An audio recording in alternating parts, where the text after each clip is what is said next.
ça fait des années ñu koy def nag parce que amicale des anciens élèves de Soumbédioune la boobu ba léegi ñu ngi koy def pour defar école bi comme kii bi ñu jëloon ne ubbi tey jàng tey loolu slogan boobu la ñu jël boobu ba léegi ça fait des années balaa école di ubbi la ñuy ñëw nettoyer école bi defaraat xool classe yi table banc yi defaraat yëpp pour élèves yi bu ñu ñëwee rek dañuy ñëw rek dugg donc concept ubbi tey jàng tey boobu la ñuy def chaque année. yàlla dafa def nag lii chaque année dañ koy def muy leen fexe setal école bi nga xam ne ñun ñoo fi nekk di fi def tàggat yaram vraiment doonoon fi nag un ancien élève bokk ci association bi nga xam ne mooy AMAES amicale des anciens élèves de l'école Soumbédioune. Vraiment chaque année bi mun naa ne est-ce que wax bokk depuis l'association a été créée chaque année rek dañu ñëw fii vraiment fexe école bi set fexe classe yi set fexe bu xale yi ñëwee fekk fi loo xam ne slogan boobu ñuy wax ubbi tey jàng tey te je pense que ne je persiste et signe que ne nettoyage bi ñuy def fi ci école bi chaque année ubbi tey jàng tey lay doon. parce que avant ñuy ñëw daal dinañ fi def noo xam ne sunu sët yi sunu doom yi sunu jarbaat ñëpp bu ñëwee dañu fekk école bi nekk ci dans de très bonnes conditions. di leen ko rappeler encore ñëpp wax naa leen ko parce que ñun Soumbédioune moo tax ñu nekk Soumbédioune moo tax ñu nekk donc élèves yëpp anciens élèves génération yi fi jaar yëpp waroon nañoo mën a ñëw mobiliser wu parce que ñun amuñu lu dul Soumbédioune fii la ñu nekk primaire ba secondaire xamuñu fenn fu dul Soumbédioune donc Soumbédioune moo ñu defar ñëpp a ngi fi médecin yi avocat yi ñëpp a ngi fi daal. waaw xam nga le temple du savoir dafa am lu am solo ci àdduna àdduna bu fekkee ne xam-xam mooy yor réew ak jàng je pense que ne ñun écurie Soumbédioune lii message la boo xam ne ñu ngi koy lancé yeneen écuries yi nga xam ne ñoo nekk ci goxaat yëpp ci Sénégal parce que ñëpp xam nañ ne léegi la lutte dafa di loo xam ne on a plus de 150 écuries sur toutes les régions donc je pense que ne lu mel ni dafa am solo avant chaque école d'ubbi mbër yéen ca gox ba futteeku ngem bu taxaw defar école bi nga xam ne bu xale ñëwee ñu xam ne kat lii mbër yee ko def. ñun moom kii un message yoo xam ne ñu ngi koy lancé nag duñ ne guleet comme ni ma ko waxee tout à l'heure chaque année dañ koy def te on est prêt à accompagner cette école là jusqu'à l'éternité ay jamono sax ñu doon wax naan dañ ko bëgg a déguerpir ak yooyu mais déguerpir école moom kooku xel xalaatu ko école bii maanaam kii la monument la un monument kenn du ko détruire donc loolu mooy wane ne rek tey ko xool xale bi gis nga suñu sët la mais mi ngi ñëw jàpp ci liggéey bi di wane ne ñoom xale lañu xamuñu lu la jàng kon loolu rek war na woon ne un temple du savoir kenn war a ko détruire donc message ba doon lancé la rek parce que sabal tey ñu ngi ci bërëb bi da ngay jékki-jékki gis ay ONG xeex dañuy ñëw di superviser ñu leen nag bu leen sonn fii sunu jalal nañu sunu bakken école bi nañ ko fi bàyyi xale yi di fi jànge mag ñi di parce que li si nekk yëpp kenn mënu ko wax. initiative bi ñun booy seet am na année yi ci ginnaaw maire bi mu fi ñëwee sax daf ñu ne bu élèves yëpp doon def nii ñoom duñu sonn parce que ñun sonnaluñu kenn ñun ñooy dem ak suñuy propre moyen ñun ñooy cotiser suñu bopp xaaruñu état xaaruñu mairie xaaruñu kenn ñooy dajale def cotisation defar école bi di dimbali itam élèves yi en plus dañuy jënd ay fournitures parce que am na yenn parents yoo xam ne seen loxo jotul seen ginnaaw amuñu moyen donc ñun ñooy xool élèves yi dañuy wër ci classe yi xool élèves yi nga xam ne ubbi nañu te amuñu yenn fourniture yi ñu jox leen fourniture. initiative bi lu waa AMAES mooy les anciens élèves de Soumbédioune lu ñuy initier nii initiative bu baax la parce que ñun daf ñuy permettre chaque année suñu ñëwee ubbi école bi rek ñu mun commencer jàng parce que soo xoolee ñii lu ñuy liggéey nii kenn fayu leen ñoom ñoo ñëw def seen ñaq seen doole def lépp te lii vraiment lu rafet la te lii dañ koy ñaan. population yi moom mooy waa population ñi nekk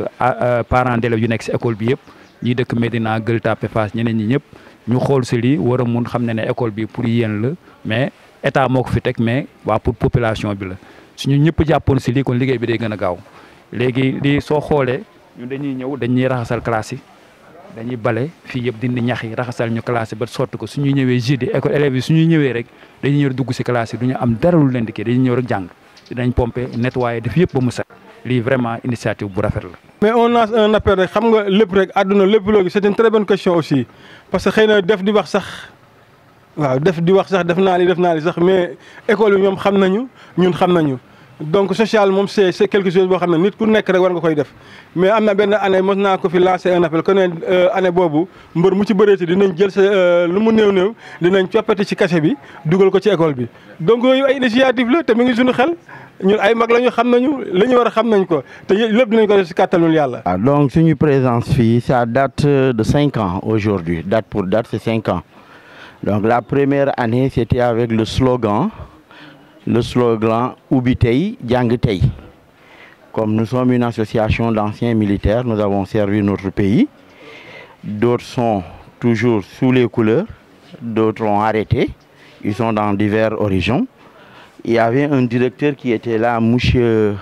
il est à la retraite, j'oublie, monsieur Danfa, je crois bien,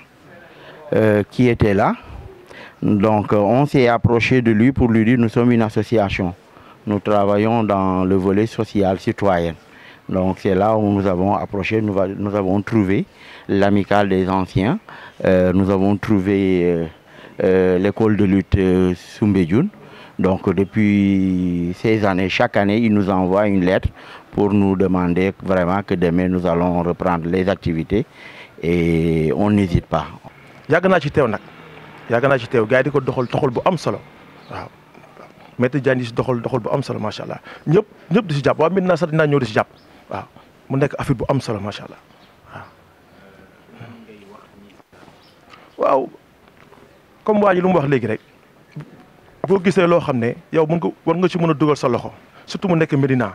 buñ la woowul sax ñëwal waaw parce que Médina benn bopp la kenn mënu ko xar ñaar waaw loolu moo tax ma teewal waa Médina ca kanam yëpp waaw maa ngi tëjee suba incha allah man mii sax damay def benn set setal Jekko rue 27 rue 29 rue 25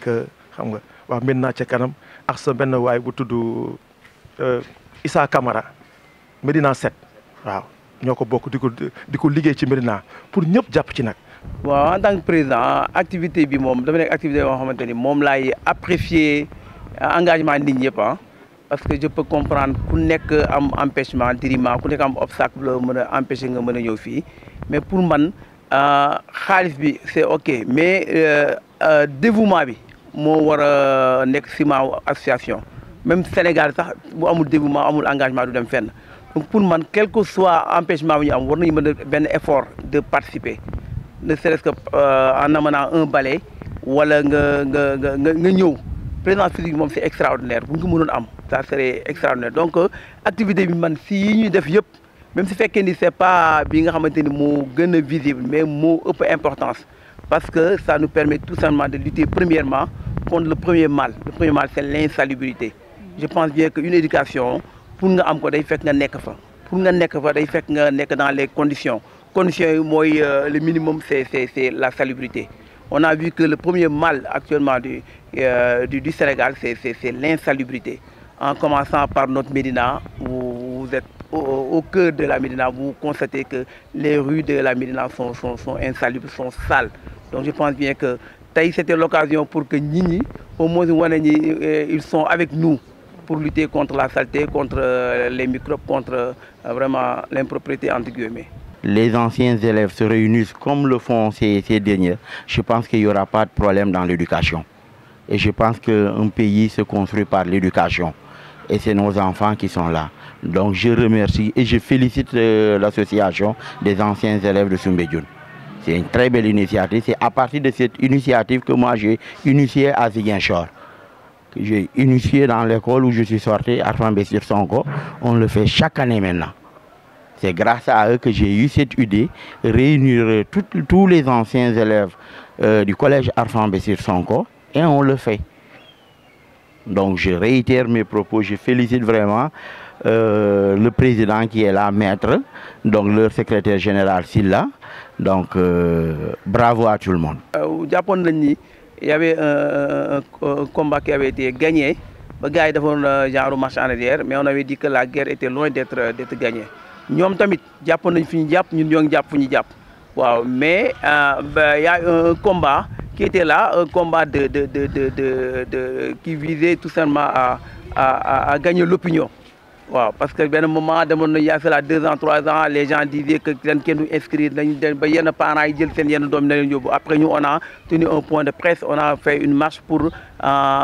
faire comprendre aux gens que loolu ay waxu mbedd la parce que les inscriptions étaient ouvertes on a commencé à reprendre nos élèves et d'ailleurs pour cette année l'école le CEM El Hadji Ousmane Diop Coumba Pathé a battu un record d'excellence. Donc, pour ça, c'est la preuve exactement que l'école ne doit pas déguerpir. Donc, la lutte est là, on continue. Voilà. Ils ont leur arme, nous avons notre arme. Nous, notre arme, c'est les populations. Parce qu'on a toujours dit que c'est une population qui, au départ, n'était pas favorable aux études. Parce que la principale activité,